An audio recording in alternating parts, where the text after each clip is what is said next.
What's up, everyone? This is the next video in a series in which we break down the pros and cons of the candidates for the Knicks head coaching job. Last video, we broke down the pros and cons of Kenny Atkinson, and today we're going to analyze former coach Mark Jackson. Before we continue, please like the video and subscribe, as your support is much appreciated. Mark Jackson is a New York native, as he was born and raised in Brooklyn. Before coaching in the NBA, Mark Jackson was an NBA point guard for 17 years. He grew up as a Knicks fan, and his dream of playing for his hometown team came true when he was drafted to the New York Knicks 18th overall in 1987. Throughout Mark Jackson's career, he was consistently a high-quality point guard. In just his first year in the league, Mark Jackson averaged 13.6 points and 10.6 assists a game on 43% shooting. Jackson won the Rookie of the Year award, and alongside Patrick Ewing, he was a huge part of the Knicks getting back in the playoff picture back in the late 80s. Although Mark Jackson bounced around from team to team a lot in his career, he was always one of the better point guards in the league, even making the All-Star team back in 1989. Mark Jackson was the definition of a true floor general. His first instinct was always to set his teammates up for easy baskets. Flashy passes, when Mark Jackson would show off unreal court vision and incredible passing ability, happened on a nightly basis. Even though he's not mentioned with the greats, Mark Jackson is one of the best playmakers in league history. In fact, he's number 4 on the all-time assist list. Mark Jackson's playing career ended in 2004, and in 2011 he was hired as the head coach of the Golden State Warriors. Mark Jackson played a huge role in helping to revive a totally hopeless franchise. When Jackson inherited the team, they were completely garbage, and before he was removed from the team, they were one of the better teams in the whole league. The pros of hiring Mark Jackson is that he has strong player development, he helped to rebuild the Warriors fast, and he's a good defensive coach. The cons of hiring Mark Jackson is that he was really uncompromising with the Warriors front office, which is part of the reason he was fired. His offense lacks offensive creativity, and he comes with a lot of baggage, which we will bring up later in the video. Perhaps the strongest selling point of hiring Mark Jackson is his strong record of player development. Under Mark Jackson, the Warriors went from being a league laughingstock to being one of the best teams in the Western Conference, and a huge part of that was his ability to develop the young players on the Warriors, particularly Stephen Curry and Klay Thompson. When Mark Jackson took over, Steph Curry and Klay Thompson were both good, but neither of them were at an all-star level yet. Under Mark Jackson, the Warriors' young duo of guards went from a solid backcourt to one of the best backcourts of all time. When Mark Jackson became head coach, Stephen Curry was already an excellent shooter and good overall player, but under Jackson's leadership, he showed tremendous growth and became one of the top players in the league. Klay Thompson was only the 11th pick in the 2011 draft because teams didn't think he was going to be that good of an NBA player. He was viewed as a one-trick pony, a player who would be a good shooter at the next level, but that's it. Under Mark Jackson's coaching, Klay not only became one of the greatest shooters in the league, but one of the top two-way players as well. Mark Jackson played a huge role in their development. He instilled confidence and reportedly told them that they were the best shooting backcourt ever, even before they made that all-star leap. According to Steph Curry, the duo wanted to prove him right, and it motivated them to put in the work to make that statement about their shooting prowess a reality. Even the current executive of the Warriors, Bob Myers, recently stated that Mark Jackson deserves a lot of credit for helping both Steph and Klay to grow. For the Knicks, a coach like this is what they desperately need. The Knicks are still a rebuilding team with a lot of young guys with untapped potential in RJ Barrett, Mitchell Robinson, and Frank Ntilikina. They need a coach that will give them confidence and will give them the opportunities that they need to show some growth. Not only is the Knicks roster filled with young developing players, but they are set to select a top-level prospect in the upcoming draft. It's believed by many that the Knicks are going to figure out a way to land LaMelo Ball. What better coach for a pass-first point guard with unreal court vision like Ball than a coach who himself is one of the greatest playmakers of all time?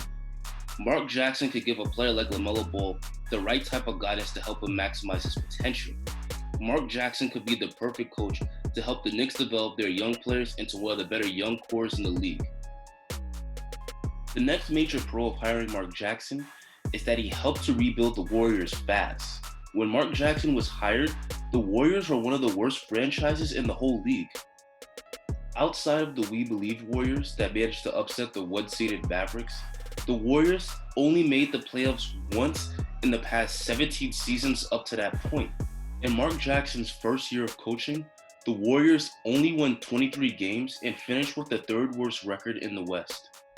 In just his second year, the Warriors more than doubled their win total to 47 wins and upsetted the 3-seeded Nuggets in the playoffs and lost to the Spurs in the second round in 6 games.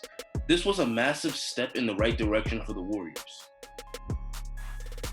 The following season, the Warriors moved their win total up to 51 wins, but they lost in the first round to the Clippers. While they did lose to LA, they took the Clippers to a close 7 games without their starting center Andrew Bogut. Had Bogut been playing, that possibly could have made the difference between winning and losing the series. In a relatively short amount of time, the Warriors went from being one of the league's bottom feeders to one of the better teams in the Western Conference and one of the most exciting young teams in the NBA. While Mark Jackson definitely had a talented team, a lot of that can be credited to his coaching as he played a huge role in the young core on the Warriors developing. The excellent job that Mark Jackson did in helping to push a rebuilding team to relevancy shows why he would be a good fit on the Knicks. The Knicks need a coach that'll get the most out of his players on the squad and finally get them back to the playoffs. The last pro I want to talk about with Mark Jackson is defense. While the Warriors were never a high-level offense under Mark Jackson's reign, they were always one of the better defensive teams. In 2013, the Warriors ranked 13th in defensive efficiency, and in 2014, they ranked 3rd in defensive efficiency. While the Warriors certainly had good defenders on the roster, such as Klay Thompson and Andrew Bogut, Mark Jackson really got his team to buy in on the defensive end. And after all that work, a coach would take me out and bring in somebody to stop. Somebody to defend. They would disrespect me. You earned the right to win the game. You earned the right. All right, let's go get it. Even Steve Kerr credits Mark Jackson for making the Warriors a great defensive team before he took over as head coach. If the Knicks ever want to be contenders again, they need to become good on a defensive end. Sadly, the Knicks haven't had an above-average defense since the 2011 to 2012 season. You need to have defensive talent, but you also need a coach who will get his players to buy in on a defensive end. And that's exactly what Mark Jackson does. At this point, we're going to start talking about cons. And one of the cons of Mark Jackson is that he has a history of being uncompromising with the Warriors front office. Usually, a coach that is successful with a team like Mark Jackson doesn't get fired, but a huge part of the reason Mark was removed was because he kept butting heads with the front office.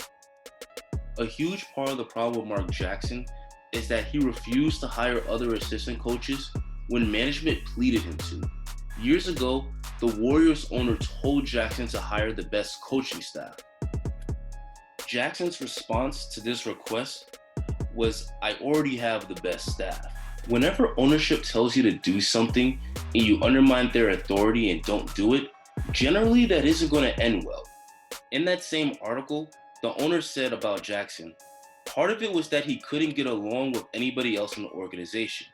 And look, he did a great job, and I'll always compliment him in many respects, but you can't have 200 people in the organization not like you. This should be a concern if you're a Knicks fan. What Mark Jackson can bring to a team on the court is great, but if he's clashing with other members of the organization and constantly making enemies, that creates a dysfunctional environment. If Mark Jackson hasn't learned from that experience, then an argument can be made that he isn't the right guy for the job. The next con of hiring Mark Jackson will be related to on-the-court activity. While the Warriors were one of the better teams in the league under Mark Jackson, their offense left a lot to be desired. While 12th in offensive efficiency in 2013 to 2014 is certainly good, they had way too much talent on the team to just be above average.